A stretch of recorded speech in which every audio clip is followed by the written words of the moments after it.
متعدد عرب ممالک نے جہاں اسرائیلی فوج میں خدمات سر انجام دینے والی امریکی نژاد یہودی اداکارہ گال گوت کی فلم ڈیتھ آن دی نیل پر پابندی لگا دی، وہیں سعودی عرب میں اسے نمائش کے لیے پیش کر دیا گیا۔ عرب نیوز کے مطابق لبنان اور کویت سمیت دیگر عرب ممالک نے گال گوت کی فلم پر پابندی عائد کر دی، جبکہ سعودی عرب کے متعدد سینماؤں اور خاص طور پر نئے کھولے گئے سینما میں اسے پیش کر دیا گیا۔ رپورٹ میں بتایا گیا کہ ان عرب ممالک میں گال گوت کی فلم ڈیتھ آن دی نیل پر پابندی عائد کی گئی ہے جن کے تعلقات ایران سے ہیں اور وہ اسرائیل کی مخالفت کرتے رہتے ہیں۔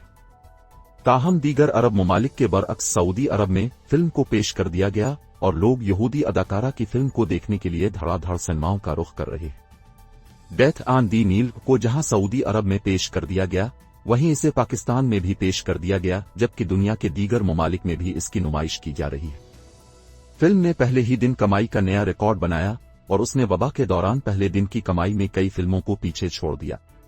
ڈیتھ آن دی نیل کی کہانی سسپنس اور تھرلر کے گرد گھومتی ہے، تاہم عرب ممالک نے یہودی اداکارہ کی جانب سے ماضی میں اسرائیلی جارحیت کی حمایت کرنے اور اسلامی تنظیم حماس کو دہشت گرد قرار دینے پر اس کی فلم پر پابندی لگائی۔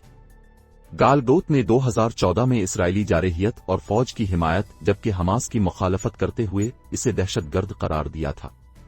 اس سے قبل بھی کویت اور لبنان سمیت متعدد عرب ممالک میں گال گوت کی فلم ونڈر ویمن سمیت دیگر فلموں پر بھی پابندی لگائی جا چکی ہے۔